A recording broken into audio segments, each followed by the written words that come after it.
अस्सलाम वालेकुम दोस्तों, मैं हूं ताहिर और आप देख रहे हैं मेरा YouTube channel Malik Tahir electrician.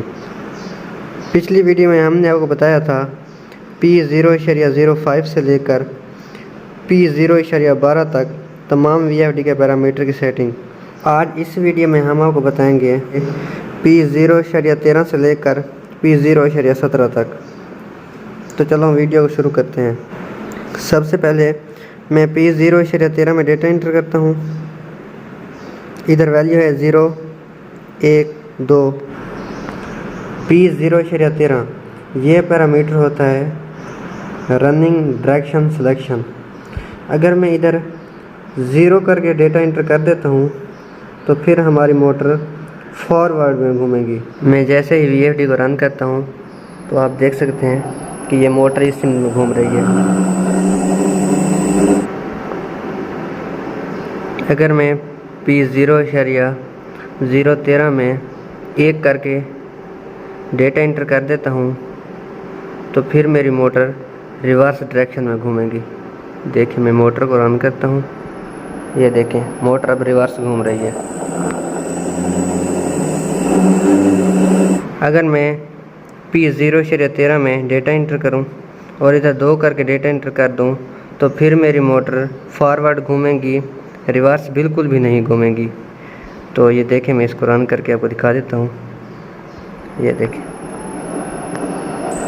Motor सिर्फ फॉरवर्ड घूमेगी, रिवर्स नहीं घूमेगी। इसके बाद अगला पैरामीटर है P0.14। ये होता है कैरियर फ्रीक्वेंसी। मैं इधर डेटा एंटर करता हूँ। इधर वैल्यू होती है 1 से 15 तक। अब इधर 1 है।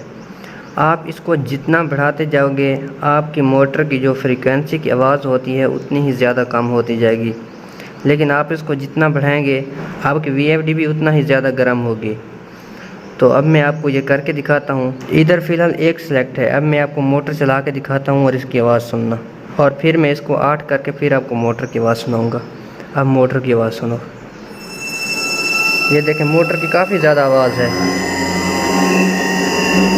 अभी मैं इसको 8 कर देता हूँ।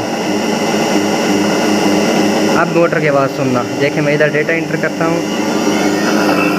ये देखें मोटर की आवाज़ आहिस्ते से कम होने लग गई है। ठीक है, अब मैं इसको और अब बढ़ाता हूँ।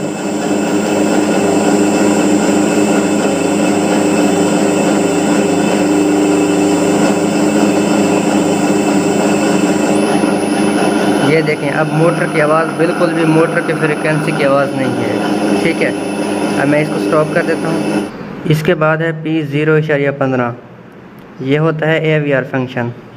मैं इधर डेटा एंटर करके आपको सेटिंग की लिमिट दिखाता हूँ। सेटिंग की लिमिट है 0, 1, 2। अगर मैं इधर 0 एंटर करके डेटा एंटर कर देता हूँ तो फिर जैसे ही मेरे इनपुट वोल्टेज कम या ज़्यादा होंगे आउटपुट वोल्टेज भी उसी तरह से कम और ज़्यादा होंगे। अगर मैं इधर 1 कर देता हूँ तो मेरे इनपुट वोल्ट कम होंगे या ज़्यादा होंगे, उससे मेरे आउटपुट वोल्टेज को कोई भी फ़र्क नहीं पड़ेगा। अगर मैं इधर 2 करके डेटा एंटर कर देता हूँ तो वोल्टेज फ्लैक्शन से मोटर को बचाता है। इधर मैं डेटा एंटर कर देता हूँ। अब आ गया P0.16। यह होता है मोटर की ऑटो ट्यूनिंग के लिए। अगर आपकी मोटर की नेम प्लेट नहीं है तो आप इधर से मोटर की ऑटो ट्यूनिंग कर लेंगे। जैसे ये मोटर के किलोवाट, फ्रीक्वेंसी, वोल्टेज वगैरह ये सब कुछ खुद ही फीडिंग कर लेगा अपने अंदर। तो मैं इधर डेटा एंटर करता हूँ। अगर मैं इधर 0 करके डेटा एंटर कर दूँ तो इसका कोई भी रिएक्शन नहीं होगा।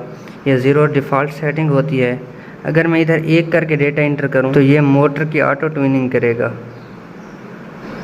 P2.01 से लेकर P2.05 तक। ये तमाम पैरामीटर की ऑटो ट्यूनिंग करेगा। मैं इधर 1 करके डेटा एंटर कर देता हूं। इधर अब ये रन की कमांड मांग रहा है। मैं जैसे इसको रन करूंगा तो जो मोटर की ऑटो ट्यूनिंग ये अपने अंदर फीडिंग करने लग जाएगा। देखें अब मोटर आहिस्ता आहिस्ता से घूम रही है और इधर 0 आ गया है। अब कुछ देर बाद इधर 1 आके एंड हो जाएगा और मोटर की ऑटो ट्यूनिंग हो जाएगी। इसके बाद आ गया P0.17, ये रीसेट के लिए होता है, VFD को रीसेट करने के लिए।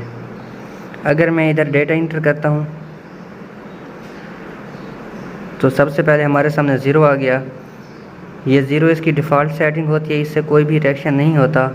अगर मैं इसको 1 करके डेटा इंटर कर देता हूँ तो जो VFD के जितने भी पैरामीटर हैं ये सारे अपनी डिफ़ॉल्ट सेटिंग में आ जाएंगे रीसेट होके। देखिए मैं इधर डेटा इंटर करता हूँ, अब VFD के जितने भी पैरामीटर हैं ये डिफ़ॉल्ट सेटिंग में आ गए हैं। मैं P0.17 में 2 करके डेटा इंटर कर देता हूँ तो VFD के जितने भी पुराने फॉल्ट्स हैं वो सब फैक्ट्री रीसेट हो जाएंगे।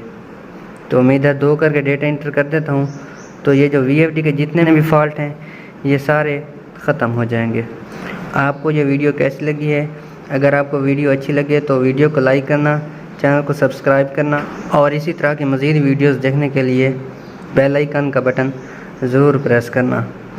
अगली वीडियो में हम P1.00 से लेकर P1.05 तक तमाम पैरामीटर की वीडियोस बनाएंगे। Thank you.